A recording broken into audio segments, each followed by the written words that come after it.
Hello student, welcome back my channel. कैसे हैं आप? उम्मीद करती हूँ आप अच्छे होंगे। और आज हम इस चैनल पर सीडीपी स्टार्ट करने जा रहे हैं, क्योंकि आप सभी को पता है सीडीपी का सीटेट में बहुत बड़ा रोल है। यदि आप सीटेट का एक एक कॉन्सेप्ट अच्छे से क्लियर कर लेते हैं तो आपके 70 प्लस नंबर कहीं नहीं गए, क्योंकि 75 नंबर ही हमारे सीडीपी के आते हैं। और जो आज हम टॉपिक पढ़ने जा रहे हैं वो है वृद्धि और विकास। वृद्धि और विकास से काफी सारे क्वेश्चन सीटेट में पूछे जाते हैं। यदि आप उनके छोटे छोटे पॉइंट याद रख लेते हैं तो आप बड़े से बड़ा क्वेश्चन चुटकियों में हल कर सकते हैं। चलिए तो अब वीडियो शुरू करते हैं। उससे पहले अगर आप चैनल पर नए हैं तो चैनल को जरूर सब्सक्राइब करें, वीडियो को लाइक करें, कमेंट करें। देखिए, आपका जो सीडीपी का सिलेबस है उसका पहला पॉइंट ही वृद्धि और विकास है, और यहीं से आज हम स्टार्टिंग कर रहे हैं। विकास का प्रारंभ गर्भ धारण की अवस्था से होता है। ठीक है, कब से होता है? गर्भ धारण की अवस्था से विकास और वृद्धि दोनों शुरू हो जाती हैं। बालक के विकास की प्रथम जो अवस्था होती है वो है गर्भावस्था। ठीक है, अक्सर आपसे क्वेश्चन पूछ लिया जाता है कि बालक के विकास की प्रथम अवस्था कौन सी होती है। 4 अवस्थाएं दे देंगे और एक दे देंगे, जैसे गर्भावस्था, बाल्यावस्था, शेषावस्था। ठीक है, तो कौन सी है? गर्भावस्था।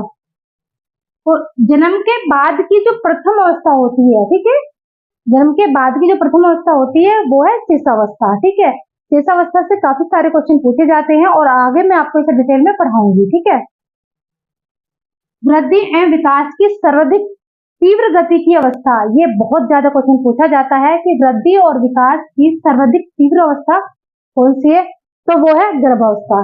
देखिए, जब बच्चा गर्भावस्था में होता है बहुत स्पीड से वो ग्रोथ करता है। ठीक है, और बाल्यावस्था में क्या है, ये ग्रोथ सबसे ज्यादा कम हो जाती है। तो अक्सर ये दो क्वेश्चन बहुत ज्यादा पूछे जाते हैं, किस अवस्था में सबसे ज्यादा विकास होता है, यानी वृद्धि होती है, विकास और वृद्धि होती है, और किस अवस्था में वृद्धि और विकास रुक जाते हैं, वो कौन सी है? बाल्यावस्था। ठीक है, जन्म के बाद सर्वाधिक तीव्र गति की अवस्था होती है शेषावस्था, यानी कि जन्म के बाद अगर किसी अवस्था में सबसे ज्यादा विकास होता है या तीव्र गति से विकास होता है वो है शेषावस्था। शेषावस्था में बच्चा बहुत स्पीड से बढ़ना शुरू होता है, उसका वेट बढ़ना शुरू होता है। ठीक है, बच्चे की जो ग्रोथ होती है बहुत अच्छे से होती है शेषावस्था में, लेकिन जैसे ही बच्चा बाल्यावस्था में जाता है वो ग्रोथ धीमी पड़ जाती है। ठीक है, नोट करके लिखेंगे, वृद्धि को अभिवृद्धि या वर्धन भी कहते हैं। ठीक है, तो वृद्धि को कभी कभी क्या है, क्वेश्चन में वृद्धि ना देकर आपको अभिवृद्धि के बारे में पूछा जाए तो आप समझना वहां पे कि आपसे ग्रोथ के बारे में बात की जा रही है, यानी कि वृद्धि के बारे में आपसे पूछा जा रहा है। ठीक है, क्या कहते हैं? अभिवर्धन भी, अभिवृद्धि और वर्धन भी कहते हैं। अब पढ़ लेते हैं, यानी कि वृद्धि अभिवृद्धि के बारे में कि अभिवृद्धि कैसे किसे है। जो हमारी बॉडी होती है वो और उसके अंगों के आकार, लंबाई, भार में वृद्धि से होता है, यानी कि जो भी उसमें चेंज होते हैं उससे होता है। ठीक है, और कैसे होती है ये अभिवृद्धि, मतलब ये जो ग्रोथ होती है वो कैसे होती है? स्वतः होती है, मतलब अपने आप ही होती है, ऐसा नहीं हमें करनी पड़ती है। ठीक है, क्योंकि नेचुरल है। कैसी है? जैविक प्रक्रिया है। ठीक है, कैसी प्रक्रिया है? तो अभिवृद्धि क्या है? जैविक प्रक्रिया है जो निश्चित आयु तक चलती है। अभिवृद्धि जो है निश्चित आयु तक चलती है, जीवन भर नहीं चलती। जीवन भर क्या चलता है? विकास, क्योंकि कुछ ना कुछ हम लाइफ में सीखते रहते हैं, चाहे हमारी एज कितनी भी हो, लेकिन वो हमारी रुक जाती है एक निश्चित टाइम के बाद। जैसे कि अब मान लिया आपकी जो हाइट है वो एक लिमिटेड टाइम तक बढ़ेगी, ऐसा नहीं है कि आप जब तक बूढ़े हो गए आपकी हाइट बढ़ती रहेगी बढ़ती रहेगी। ठीक है, तो कब तक बढ़ती है हमारी हाइट? लिमिटेड टाइम होता है, तब तक बढ़ेगी। तो ऐसे ही जो वृद्धि होती है वो लिमिटेड टाइम पर रुक जाती है, लेकिन जो विकास होता है हमारा परमानेंट चलता रहता है, जीवन भर चलता रहता है। अक्सर आपसे ऐसे ही क्वेश्चन सीटेट में पूछे जाते हैं। ठीक है, तो आपको जो अभिवृद्धि और विकास है इनके एक एक पॉइंट को अच्छे से समझना होगा। हमारा शरीर में केवल परिमाणात्मक परिवर्तन होते हैं, यानी कि जो वृद्धि है वृद्धि से केवल परिमाणात्मक परिवर्तन होते हैं, लेकिन विकास से कैसे होते हैं? मात्रात्मक और गुणात्मक दोनों होते हैं। और इसको मतलब वृद्धि को हम माप सकते हैं। देखिए, मेरी हाइट कितनी है, आपकी हाइट कितनी है, आप अपने बच्चे की हाइट भी माप सकते हैं, लेकिन विकास उसका कितना हुआ है इसे आप जो है मेजरमेंट नहीं कर सकते। ठीक है, वृद्धि को मापा जा सकता है, विकास को हम नहीं माप सकते।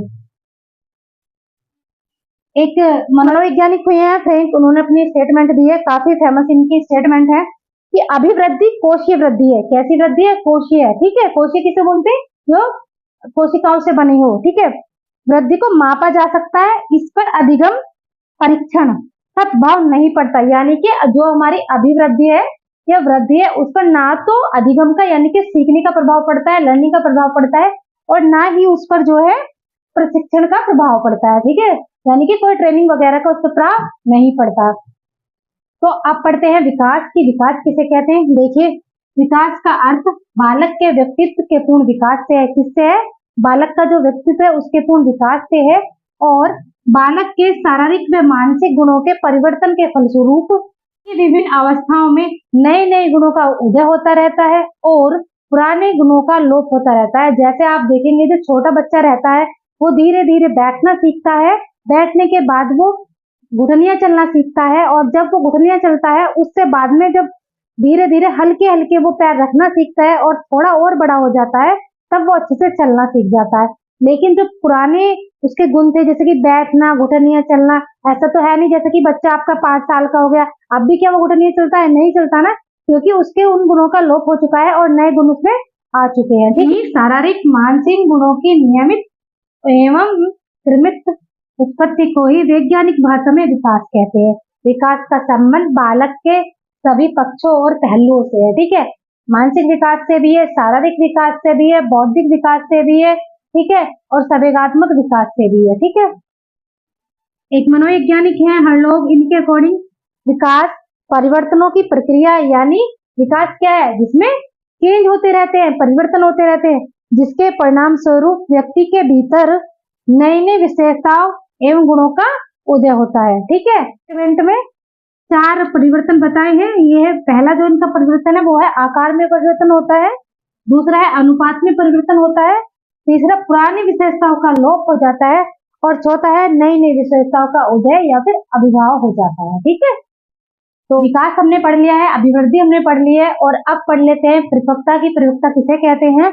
तो देखिए, जो परिपक्वता है शारीरिक एवं मानसिक विकास की स्वाभाविक एवं पूर्ण अवस्था को ही क्या कहते हैं? परिपक्वता कहते हैं।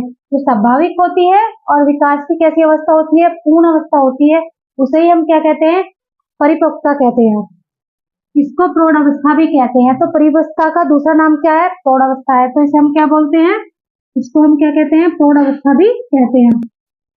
दूसरे शब्दों में कहूँ तो परिपक्वता अवस्था का संबंध विकास की उस निश्चित अवस्था से है जिसमें वे कार्य करने योग्य हो जाते हैं, यानी कि बच्चे का पूर्ण विकास हो जाता है, या फिर किसी भी इंसान का जब पूरा विकास हो जाता है यानी कि वो परिपक्व हो जाता है, उसी अवस्था को परिपक्वता अवस्था कहते हैं। नोट करके लिखो, परिपक्वता पर अधिगम, ठीक है, और परीक्षण का प्रभाव नहीं पड़ता, नहीं खत्म होती है। और अब नेक्स्ट जो क्लास होगी आपकी होगी वृद्धि और विकास में अंतर। ठीक है, और वीडियो पसंद आए तो चैनल को जरूर सब्सक्राइब करना, लाइक करना, कमेंट करना।